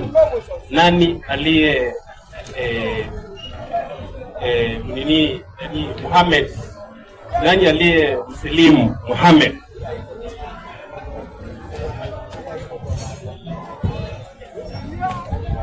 Haya. Wale wanasema hiyo iko nje ya mada. Haya, bulizi. Asante sana. Hivi niko na swali moja. Sisi kama Wakristo, Biblia imekataa tusihame kitu yenye aina katikati kwetu. Kwa Qur'an imeandikwa ukikula ngamia, ama imeandikwa ngamia imekubali ihalwe, ama kulingana na kwa Kristo. Asi ndio ya mada hii nimekuuliza. Kuna kwa Qur'an imeandikwa ukule ngamia. Haya. Nadhania tukiweka kwa umma watauliza swali yoyote. Ndio? Kwa hivyo swali ya kwanza ni nani alimsilimu Muhammad? Swali ya pili, Wakristo tunakatazwa kukula ngamia. Angependa kujua, je, ni halali kukula ngamia kwa Qur'an? Uko na swali? Waliobarikiwa tuseme Bwana Yesu asifiwe. Very good. Mimi niko na swali kwa Waislamu. Swali langu ni chache tu, nimesikia Qur'ani waliokuwa mbele yenu. Je, wakina nani? Nimesikia ukisema Waislamu kama kuna kitu hawajui waulize waliotangulia. Sasa hawa waliotangulia ni akina nani? Naamini hizo ni swali tatu ambazo umma imeuliza. Najua tutaenda pia Waislamu waulize maswali. Sasa ni swali tatu. Ya kwanza, nani aliyemsilimu Muhammad? Ya pili, ni halali kukula ngamia? Ya tatu, hawa waliotangulia ni akina nani? Mwalimu, kuna dakika tano za kujibu haya maswali. Sawa. Mwalimu, Wakorintho wa kwanza 10. Mwalimu, wa haraka mwalimu. Kwa kwanza kabla unajua ni maswali matatu, ndio hiyo. Unajua ni muda gani? Wamesema ni dakika. Haya, sawa. Haya, nenda. I told you the swali dakika kila swali dakika. Mwalimu, wameniuliza swali. Sawa. Ni halali kukula ngamia? Ndio swali wameniuliza. Wakorintho wa kwanza 10:23. Wakorintho wa kwanza 10:23 wanasema 23 mwalimu. Mwenye ameuliza kama ngamia inafaa iliwe. Vitu vyote hapo wapi afikie? Hapo wapi? Baba mkono ni kuone. Biblia inasema vitu vyote ni halali. vitu vyote ni halali. Ndio nimesema. Lakini Qur'an tofauti. Utwende twende. Endelea uliza hiyo. Nilikuwa nimejibu hapo. Mwalimu endelea bwana. Sawa. Naam. Wakorintho wa kwanza ilikuwa 11:23 inasema hivi. Vitu vyote ni halali. Vitu vyote ni halali. 11:23. Vitu vyote ni halali bali si vitu vyote vifaavyo. Biblia inasema hivyo. Vitu vyote ni vya halali na si vitu vyote vifaavyo. Vitu vyote ni halali bali si vitu vyote vijengavyo. Mtu asitafute faida yake mwenyewe. Mtu asitafute faida yake mwenyewe, bali ya mwenzake. Endelea mwalimu. Kila kitu kiuzwacho sokoni kuleni. Biblia inasema ukipata ngamia kiuzwa sokoni mkule. Paulo anasema hata kama ni mbwa kula, kama ni nyoka kula, kama ni nyama ya mtu kula. Kitabu chenu ndio kinasema. Aina ya kusema. Bila kuuliza. Usiulize hii ni ngamia, hii ni ya punda, hii ni ya mbwa, hii ni ya paka. Kwa ajili ya dhamiri wewe kula tu. Lakini Qur'an inasema tofauti. Walimu wote tunapigia 5:90 Qur'an. Naam. Inasema bismillahir rahmanir rahim. 5:90 Al-Karim inasema. Ngoja tufike moja kwa moja. Inasema hivi. Naam. Enyi mlioamini. Sisi tunakataza hivi. Bila shaka ulevi na kamari na kuabudu masanamu na kupiga ramli ni uchafu katika kazi ya shetani. Msijiepushane navyo ili mpate kufanikiwa. Yaani miongoni mwa vile tunahalalishiwa hili halimo ndani yake. Naam. Vingine vimetajwa katika hiyo ya 5:3. Mwalimu, rudi kwa 3:6 kitabu cha Mathayo. Tumemaliza Qur'an kwanza mwalimu, lakini sawa. Mathayo 3:6. Inasema Mathayo 3:6. Inasemaje? Inasema hivi. 3:6 kitabu cha Mathayo. Inasemaje mwalimu? Inasema inasema hivi. Naye atawabatiza katika mto Yordani. Wote wakiziungama dhambi zao. Hata alipoona wengi miongoni mwa Mafarisayo na Masadukayo na Masadukayo wakiujia ubatizo wake, aliwaambia, enyi wazao wa nyoka, ni nani aliwaonya ninyi kuikimbia hasira itakayokuja? Kwa hivyo hapa kuna uzao wa nyoka, ambao hao uzao wa nyoka pia wanabatizwa. Utatuambia uzao wa nyoka na kina nani? Kwa hivyo pale imekufa kifo cha mende, ya kwamba ukija sokoni kula kila kitu. Mwalimu, swali la pili akauliza kwamba kwa wale ambao wamefanya nini, ambao walipewa kitabu ya kina nani, wakuulizwa na kina nani? Mwalimu, mmoja Qur'ani 2:121. 2:221. Al-Karim anasema a'udhu billahi minash shaitanir rajim. Naam. Bismillahir rahmanir rahim. Farsi mzuri mwalimu. Farsi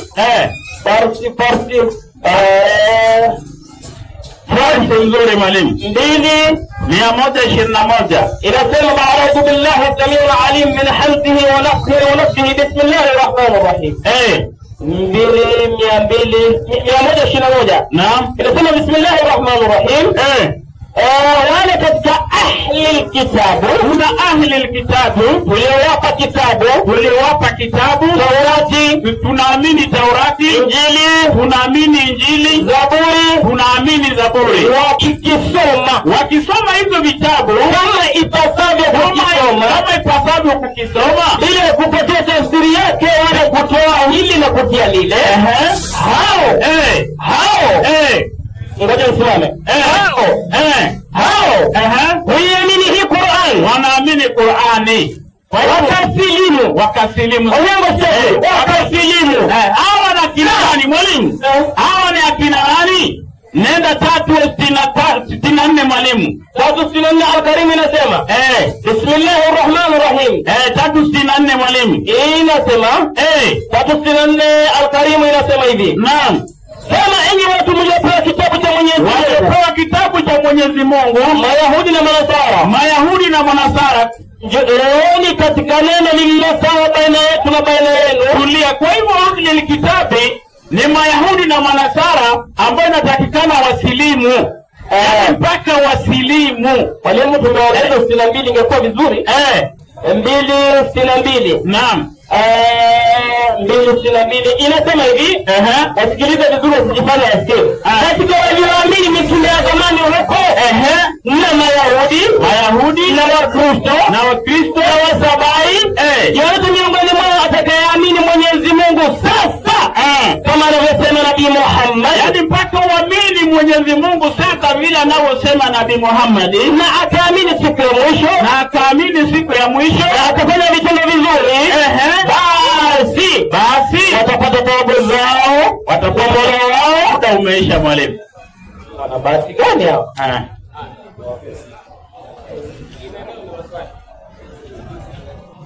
Haya, niliwapa dakika 6, naona imefika 6 na sekunde 9.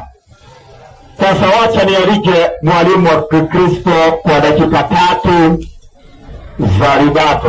Je, hii maneno imesema imejibiwa ama imepapaswa? Haya, semaji upo sana. Swali la kwanza uliuliza ndugu yangu, je, ngamia halali? Sawa akaenda kujificha kitabu cha Paulo ambacho kina hekima ya juu, uweze kukielewa, lakini kikamchanganya kidogo. Wakorintho wa kwanza 10 mmefika? Nimefika. Sasa tusoma 23. Soma 31 kwa ajili ya muda. 31. Basi mlapo, nyinyi mlapo au mnyopo au mnapokonywa au mtendapo neno lolote, fanyeni yote kwa utukufu wa Mungu. Kumbe ukienda sokoni, msomaji, na ukitaka mnunua mnyama, unanunua mnyama ambaye ukikula ni utukufu wa nani? Wa Mungu. Kama mtukufu Mungu usifanyaje? Usimle. Na wakauliza kuhusu ngamia, sawa?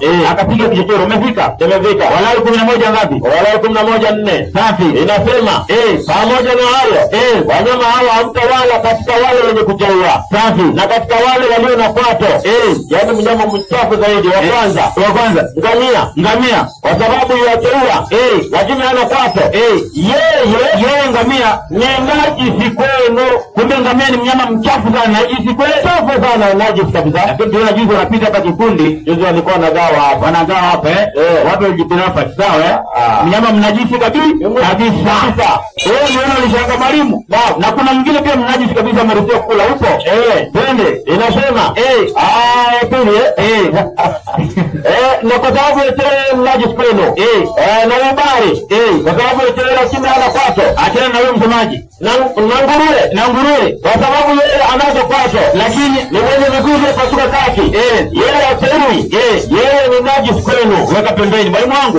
Msile nyama yao wala msikuze vizazi yao. Qur'ani 2. Hao ni najisi kwenu. Qur'ani 2:3 soma. Yeye amekuharamisheni mzoga tu na damu. Yaani Allah amewaamrisheni mzoga, ameharamisha mzoga na damu, tende na nyama ya nguruwe. Na kilichotajwa katika kuchinjwa kwake, jina la asiyekuwa Mwenyezi Mungu. Safi. Lakini la sharti la pili wa Islam, lakini aliyefikwa na dharura, yaani Muislamu kiona umebanwa kabisa, una njia nyingine ya kupata chakula, dharura ni njaa, ya kula vitu hivi bila kutamani, safi, wala kupita kiasi, uongo tu. Yeye hana dhambi. Kwa hiyo hao msemaji ukibanwa akiwa na njaa anaweza kula nini? Nguruwe. Kwa hiyo nafale nini? Ale nguruwe. Tuseme hiyo kwa nini kwaje ndindi huko? Naona habari hiyo Ashanipata mwalimu, pembeni tumeweka.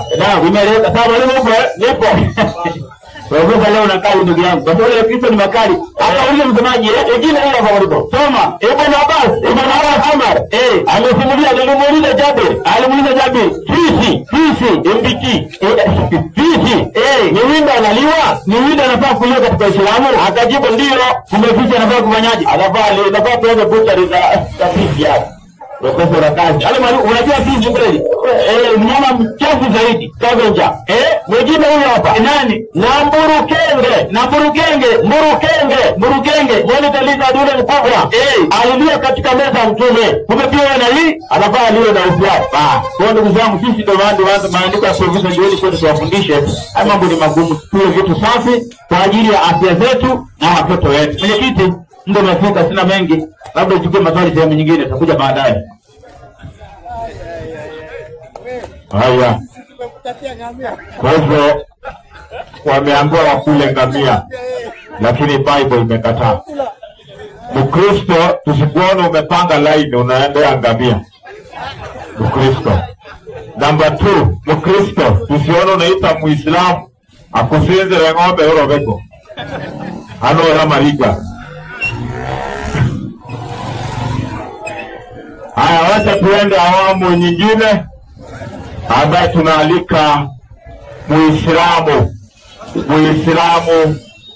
waulize sasa Wakristo maswali. Uliona Wakristo vile walijaa watatu kwa mpigo. Sasa hata nyinyi danashindo mbona wanapungua kila mara. Wanapungua. Tunafikiria kubadilisha hii.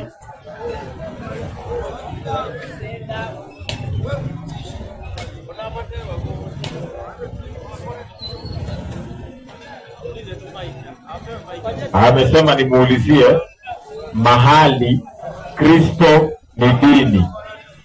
Tumtolee kwa Biblia. Mahali Kristo ni dini. Haya, mwingine aje. Hiyo muweke pembeni.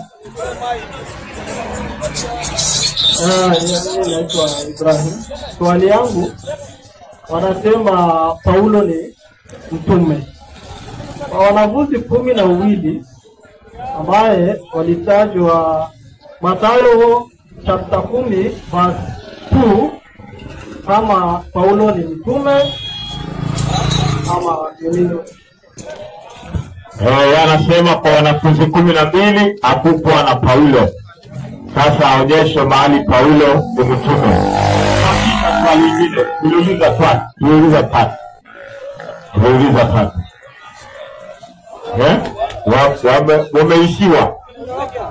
Wameishiwa na maswali. Wacha aongeze nyingi. Kuna moja hapa. Juzi walisema Yesu ni Mungu. Sasa nasoma hapa Luka chapter 4 verse 8. Yesu alimwambia aje kwa wanafunzi wake akienda kwa Luka chapter 4 verse 8. I think itasomwa hiyo itasomwa. Yesu ni Mungu. Yesu anawasumbua sana na ni Mungu. Yeye ndiye aliumba. Sasa wacha mwalimu swali hizo mmezinote. Swali ya kwanza imekuwa wapi Yesu ni dini? Kristo ni dini. Wapi Kristo ni dini? Swali la pili ikawa ni kwa wanafunzi 12. Ni wanafunzi bado. Wanafunzi 12. Wapi Paulo mahali yako? Swali la tatu ni Luka, hiyo andiko imetolewa wadada mmeishika. Kama Kristo ni Mungu, wakatoa pia andiko tujue inasema nini. Karibu mwalimu kwa dakika 5, halafu tuende awamu nyingine. Haya, msomaji. Upo bana. Qur'ani 3:9 nisaidie hiyo kwanza. Qur'ani 3:9. Twende. Inasema hivi, tupeane majibu kashikashi twende. Majibu kashikashi. Na profesa tukimaliza habari, ubatizo twende kanisani, ni pale chini si mbali. Maliza hiyo kwanza twende. Sema. Yenye mliopewa kitabu. Safi. Kwa nini mnawazuilia watu na nini? Na njia, yani dini ya Mwenyezi Mungu. Kwa mujibu wa tafsiri msomaji, dini ni nini? Njia. Na njia ni dini. Sasa mwanzo wapi Kristo ni njia ama ni dini? Maana ni moja. 14:6 Yohana soma. Yesu akamwambia, mimi ndimi njia. Kumbe Yesu ambaye Kristo, yeye ndiye nini? Ndiye dini. Maliza. Mimi ndimi njia, yani dini, na kweli na uzima. Safi. Mtu haji kwa Baba ila kwa dini ya mimi.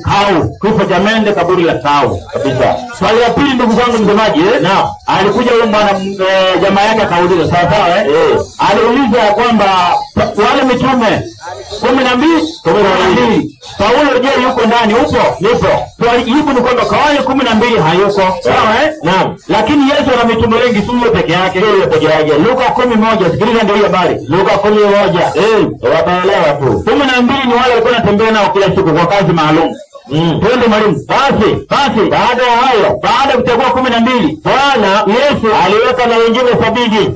Akawatuma wawili wamtangulie kwenda kila mji na kila mahali alipokusudia kwenda mwenyewe. Kumbe baada yao kuna wengine 70. Tunaomba list mtuletee kama Paulo hiyo ni ya kwanza. Ya pili msemaji? Hawajaleta Mathayo 23, twende. Mathayo 23 34. Safiri huko. Mathayo 23 34. Na huo mapema twende. Inasema kwa sababu hiyo, angalieni, mimi natuma kwenu manabii. Kumbe Yesu akiwa anaondoka duniani, tena akaahidi kutuma manabii, twende, na wenye hekima, na waandishi, na wengine wao wenye mtawaua na kusulubisha. Safi. Na wengine wao mtafanyaje? Mtawafika katika masinagogi yenu. Kumbe msemaji Yesu aliahidi kutuma manabii na mitume. Sawa Naam. Baada ya 12 wale 70 na tena kaidi kutoa wengine. Ndio maana Paulo yuko ndani. Sawa Naam. Tunarudi sehemu ya 3. Tunasema Yesu ni Mungu. Kwanza sisi tunasema hapo turekebishe sisi. Nani anasema huko? Yuko. Warumi 9:5. Soma. Ambao mababu ni wao. Na katika hao alitaka Kristo kwa jinsi ya mwili. Safi. Ndiye aliye juu ya mambo yote. Mungu. Ati Yesu ni nani? Mungu. Safi. Mungu. Maliza. Wenye kuabudiwa milele. Amina. Kumbe nani anasema Yesu ni Mungu? Biblia. Sio sisi. Tito 2:13 soma. Tukitazamia tumeelewa baraka. Safi. Na mafunuo tukufu ya Kristo Yesu. Maliza. Mungu mkuu. Ati Yesu ni nani? Mungu mkuu. Maliza. Na Mwokozi wetu. Nani amesema? Biblia. Sio sisi. Kwa wakija pingana na Biblia. Sio sisi tumesema. Buruda baruani. Kuna kazi hapo sawa Kazi ufanuzi wa dini kidogo upo 16:125 tanbi. Nisomea na hiyo Qur'ani hiyo. 16. Niyo 25 twende. Wameanza kulalamika. Pole tu. Pole sita inaingia twende. Inasema. Inaitwa tiba. Niyo 25 tanbi. Na jadiliana. Ndio Uislamu kaambia huyo yule kama Kristo ni dini. Jadiliana na watu wa dini zilizotangulia. Dini zilizo asikilize. Amsikilize. Ndio na asikilize. Na jadiliana na watu wa dini zilizotangulia. Kabla katika watu wa Biblia. Safi. Yani Wayahudi na nani? Na Wakristo. Kumbe Wayahudi na Wakristo ni dini zimetangulia Uislamu. Naam. Waislamu walikuja lini? Kumbe Wakristo na Wayahudi dini zimetangulia. Ndio. Waislamu walikuja lini? Nipo. Qur'ani 62:3 soma. Nimefika zamani nasema. Safi. Na amemleta kwa wengine miongoni mwao. Safi. Walio bado kuungana nao. Kweli kabisa. Nao ndio sisi. Nani? Waislamu. Tulio kuja nyuma. Ambao wamekuja tabia wao kuja nyuma. Wamekuja nyuma hata hao wamekuja nyuma. Waislamu waliotangulia ni nani? Wakristo. Hao wamekuja nyuma. Ilikuwaje mpaka leo hao ni Waislamu? Nipo. 5:82 tanbi Qur'ani soma baruani twende. Baruani safi. Ndio. Na haya yameonekana ya kuwa Waislamu wengi duniani asili yao walikuwa nani? Ni Wakristo. Kumbe wa zamani walikuwa ni wote ni Wakristo. Wakatoroka kanisa. Wakafanya kanzo wakaja wakasilimu sawa Rudini kanisani acheni ujanja. Huko ndo dini ya kwanza. Sawa mwalimu wangu Upo. Sasa nipatie farifu Qur'ani. Farifu 2:62 soma. 2:62. Safi kabisa. Kumbe walitoroka tu ujanja. Rudini kanisani acheni ujanja twende. Inasema safi. Walipata posho huko mwalimu wangu. Ndio hiyo. Rukia 9:14. Wewe ngamia urudi twende sawa mwalimu. Katika aliamini mitume wa zamani huko. Wale waliamini zamani. Wayahudi. Safi. Wayahudi. Nani? Na Wasabai. Huko Wakristo ni watu wa mwanzo huko. Hao walikuja nyuma. Sawa mwalimu wangu Naam. Zamani ilikuwa kuna kitu kidogo. Hakuna. Yesu kwa dini hakuna Uislamu. Kuna kabisa. Hao wamekuja nyuma. Ndio maana wao tuulize kama hawajui. Qur'ani imesema. Akauliza nani amsimamisha Muhammad? Hakujibu. Nipo. 6:14 pale tumalizia na hapo. 6:14 pale. 6:14. Qur'ani upende. Nani alizungumza Muhammad? Hakusema kibana hapo. Inasema Asema je, ifanye malaika sio kwa Mwenyezi Mungu, ambaye ndiye Mungu wa mbingu na ardhi. Ulisha wala alishi. Maliza. Sema, nimeamrisha mimi, niwe wa kwanza wa wenye katika kusilimu. Kuma Muhammad ndio kwanza wa kusilimu. Kule nyuma hakuna mtu aliyefanyaje? Aliyesilimu. Ndio hao wakatoroka kanisani wakamfuata mwenyekiti. Haya. Bwana Yesu asifiwe. Haya, sasa hapa ni elimu kabisa kabisa. Yaani ukipotea ni kupenda kwako.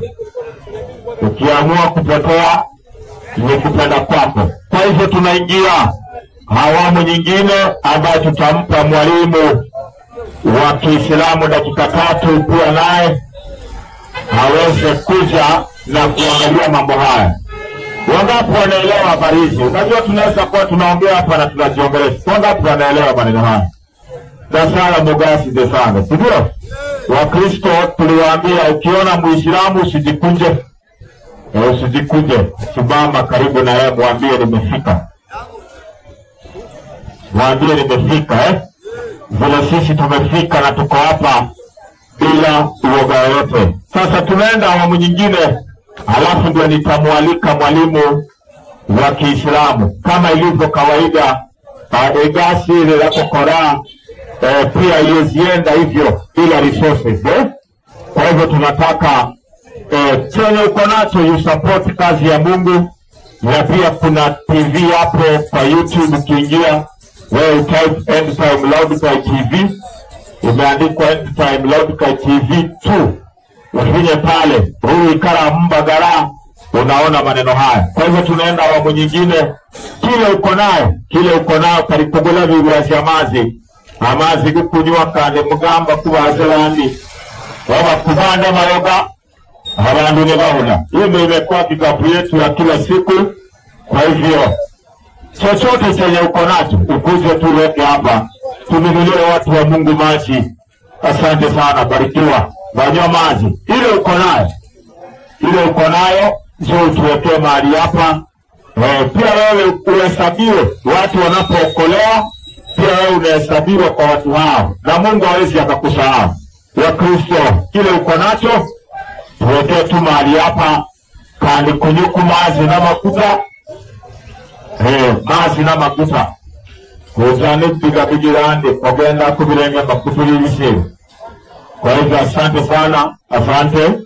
Halafu ndio tualike mwalimu wa Kiislamu kwa dakika zake 3. Asante sana. Asante watu wa Mungu wale ambao wanajitolea. Mungu awabariki sana. Hii kazi haitolewi bure. Hii kazi, barikiwa mzee. Mungu akubariki sana kwa kile ambacho unafanya. Mungu awasaidie. Asante kijana. Roho moja ikiokolewa, pia wewe unahesabiwa kwa taji hiyo. Hiyo taji pia wewe unawekewa ya roho moja ambayo inaokolewa. Kwa hivyo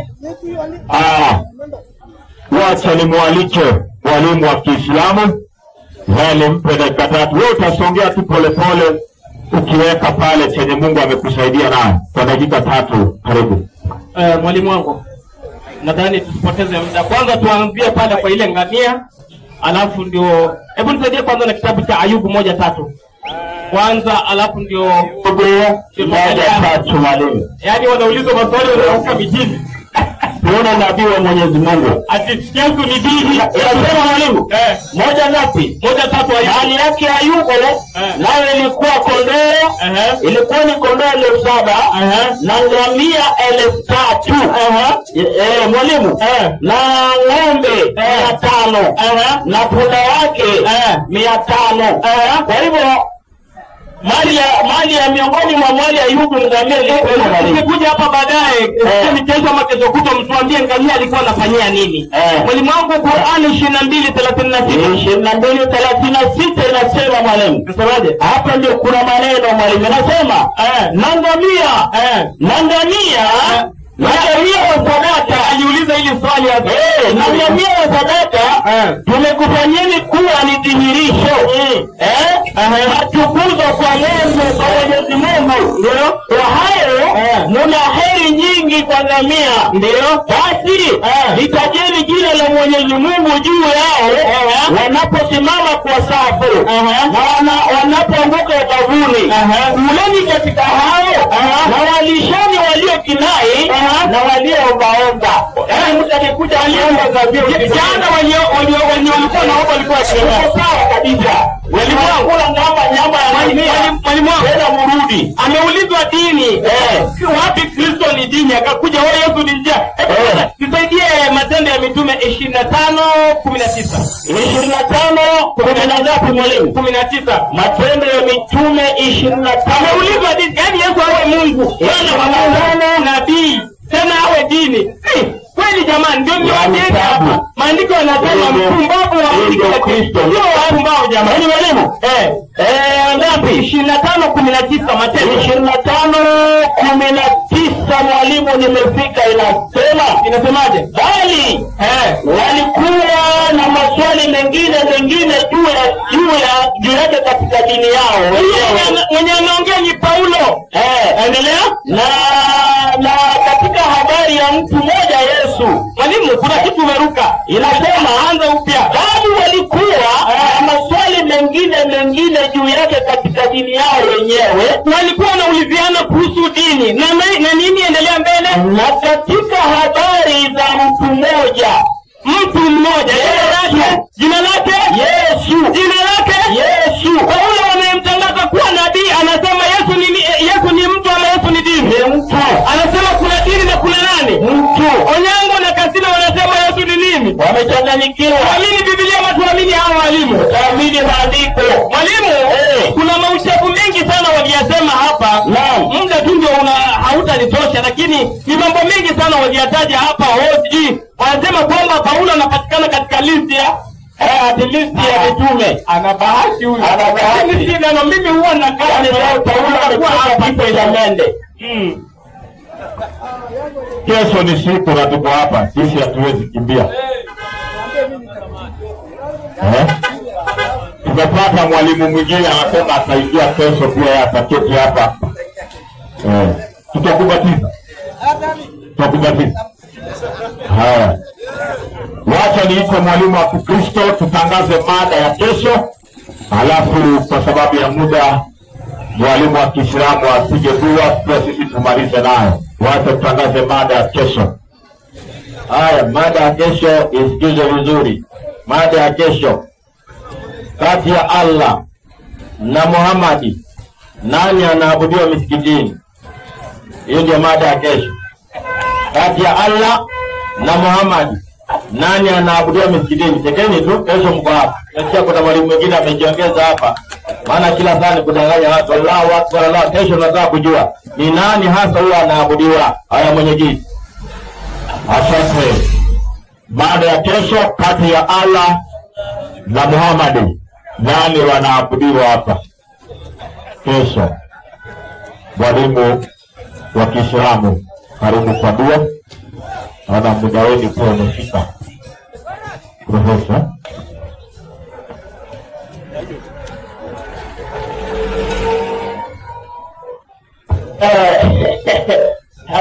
Kesho tutawafanyia ile kitu vizuri. Al-Fatiha. Amin. Bismillahirrahmanirrahim. Alhamdulillahi rabbil alamin. Arrahmanir rahim. مالك يوم الدين. إياك نعبد وإياك نستعين. اهدنا الصراط المستقيم صراط الذين أنعمت عليهم غير المغضوب عليهم ولا الضالين. آمين. Na imani hawa wamefika hatua moja kwamba kumjua Allah ndio aje kumwabudu. Karibuni sana. Haya, asante. Tunashukuru sana kwa wote ambao wanafika hapa. Tunazidi kusema mkutano huu ni wa amani kabisa, si wa vita. Vita ukikasirika, toa maandiko. Usikasirike na mafili, kasirika na maandiko. Hiyo ndio kitu inatuleta mahali hapa. Wacha tuweze kuomba, Wakristo tuweze kufunga mkutano. Tunaomba. Baba na Mungu Mwenyezi, tunashukuru sana umekuwa nasi. Tulipoanza tuliomba uwepo wako na tumemaliza salama. Tunapenda majumbani, tembea nasi. Tuna kesho tukutanishe mahali hapa kwa viwanja. Tushikie hali ya hanga jinsi umetushikia hapa leo. Mapenzi yako yatimizwe. Maana ni ombi letu kwa Kristo leo Bwana mkombozi wetu. Amina. Gasare amugasize.